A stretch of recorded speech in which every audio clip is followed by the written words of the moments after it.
तुम बिल्कुल सही कह रहे हो, जरा होल्ड करना। राधे सेंट्रल मिनिस्टर विश्वनाथ राव का बेटा बाहर अपॉइंटमेंट लेने को कह रहा था। उसकी जान लेने वाला था लेकिन थप्पड़ मार के छोड़ दिया। हाईवे एक्सपेंशन कॉन्ट्रैक्ट के बारे में बात करने आया हूँ। वो कॉन्ट्रैक्ट मुझे चाहिए। टेंडर क्यों नहीं भरते? It's open for all. ये बात तो तू भी जानता है कि तेरे होते हुए वो कॉन्ट्रैक्ट मुझे नहीं मिल सकता, तो चुपचाप मेरे रास्ते से हट जाओ। Very funny. तुम क्या समझते हो तुम्हारे कहने से सब लोग पीछे हट जाएंगे क्या? जाओ टेंडर भरो। टेंडर भरने का टाइम नहीं है, वो कॉन्ट्रैक्ट मुझे चाहिए। बच्चों की तरह जिद नहीं किया करते। बच्चा, चल तुझे एक कहानी सुनाता हूँ। रोज मंदिर जाने वाली तेरी बीवी घर नहीं लौटी तो, कॉलेज में जाने वाली तेरी बेटी वहीं से गायब हो गई तो, पार्टी से आती हुई तेरी साली ट्रक के नीचे कुचल कर मर गई तो। अरे इसके घर में एक छोटा बच्चा भी है ना। लगता है फैमिली थोड़ी बड़ी है, सबके बारे में बताना बहुत मुश्किल है। तो एक इंटेलिजेंट बिजनेसमैन है, एक कॉन्ट्रैक्ट के लिए अपनी फैमिली को गंवाना नहीं चाहेगा।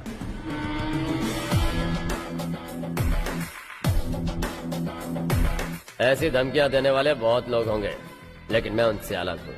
मैं कुछ भी करूँ, मुझे बचाने के लिए मेरे पीछे एक बैड फादर है।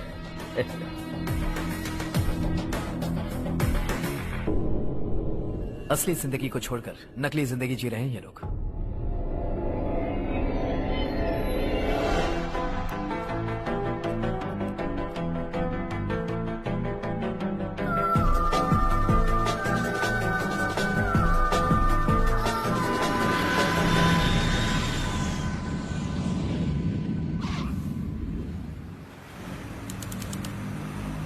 कल की फेयर ओपनिंग में मुझे जरा सी भी कवरेज नहीं मिली है। बस न्यूज में ये दिखा रहे हैं कि मैंने ओपनिंग की है, पर एक भी फोटो नहीं डाली।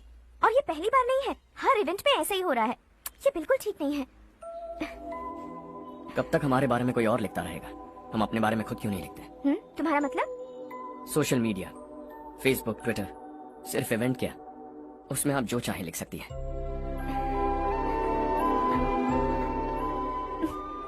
वैसे कौन है आप?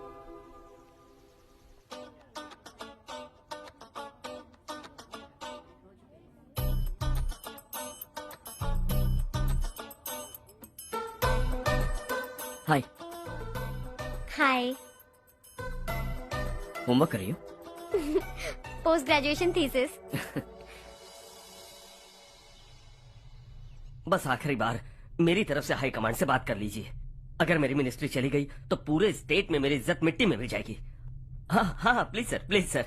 ओके ओके सर, बाहर कोई आया है जो आपसे मिलना चाहता है। कह रहा है आपका रिश्तेदार है। अंदर भेजो।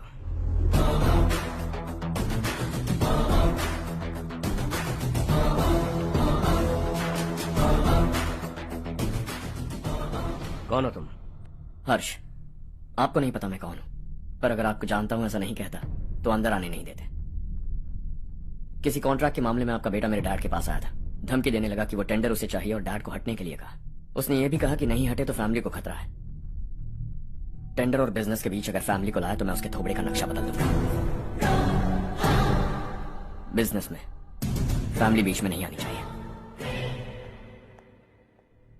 हर्ष, तुम यहाँ कैसे? तुम्हारे डैड से थोड़ा सा काम था। ओह अच्छा। डैडी, हर्ष का जो भी काम है फौरन हो जाना चाहिए। Very nice guy. आप लोग बातें कीजिए, मैं अभी आती हूँ। क्या कह रहा था भूल गया। हाँ, फैमिली बीच में नहीं आनी चाहिए। इतने बड़े होकर अपने बेटे को यह भी नहीं सिखाया। हर्ष बेटा, अरे तुम यहाँ कैसे? बस कुछ काम से आया था आंटी। ये बहुत अच्छा लड़का है। इसका जो भी काम होगा आप तुरंत कर दीजिए। आप लोग बातें कीजिए, मैं भी आती हूँ। ठीक है। तो हम कहाँ थे? फैमिली बीच में नहीं आनी चाहिए। बिल्कुल। मेरी फैमिली पर नजर रखना बंद कर दे। ये तू भी समझ और अपने उस सिर फिरे बेटे को समझा दे। उसने कहा वो कोई भी गलत काम करे उसे बचाने के लिए उसके पीछे एक बैड फादर है। मेरी फैमिली को बचाने के लिए मैं बैड सन हूं। बैड मतलब तुझ जैसा नहीं, तुझसे ज्यादा बिगड़ा हुआ। कल सुबह तेरा बेटा मेरे ऑफिस आया। शाम को मुझे पता चला। रात को तेरी फैमिली का पता लगा। सुबह फ्लाइट में दिल्ली आया। दोपहर को तेरी बीवी से बातचीत की। शाम को तू मेरी बात समझ गया। काम उम्मीद से जल्दी हो गया। उसे समझाओगे ना? इकलौता बेटा है शायद। अब मैं निकलूं? वरना तेरी फैमिली मुझे खाने के लिए रोक लेगी। हर्ष, कहाँ जा रहे हो? खाना तैयार है, खा के जाओ ना।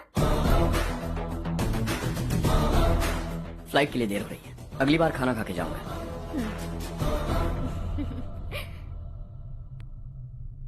उस इंजीनियर के बेटे का मर्डर केस दिन ब दिन कॉम्प्लिकेट होता जा रहा है भाई। फैमिली तो चुप बैठी है, लेकिन वो पब्लिक प्रोसिक्यूटर उसको ज्यादा चर्बी चढ़ी है। उसका कुछ करना पड़ेगा भाई। उस प्रोसिक्यूटर की फैमिली के बारे में पता कर। बीवी बच्चे वाला तो वो भी होगा, समझ गया ना?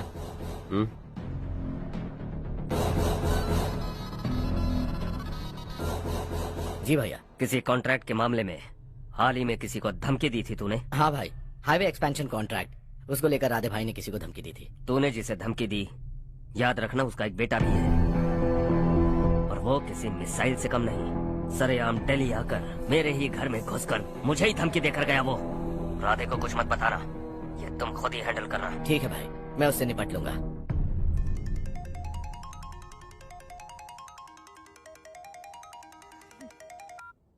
हाँ बको। हेलो चारू, मैं बोल रहा हूँ। आज शाम 7:30 बजे मैंने स्टार होटल पे हमारे लिए एक टेबल बुक किया है। हम दोनों जा रहे हैं, कोई बहाना नहीं। मैंने कहा था ना मैं तुम्हारे साथ डिनर पर नहीं आऊंगी। इतनी सी बात समझ में नहीं आती? तुम नाराज होती हो ना, अच्छी लगती हो, लेकिन हम दोनों आज जा रहे हैं। मुझे और कुछ नहीं सुनना है। पागलों की तरह जिद करोगे ना तो तुम्हारी टांगे तोड़ दूंगी मैं, समझे क्या? ऐसी क्यूट क्यूट बातें ना हम होटल में बैठ के करेंगे। तुम्हें आना है और हम जा रहे हैं, समझ गई? 7:30 बजे होटल में टेबल बुक किया है, 9:30 बजे खुशखबरी दूंगा।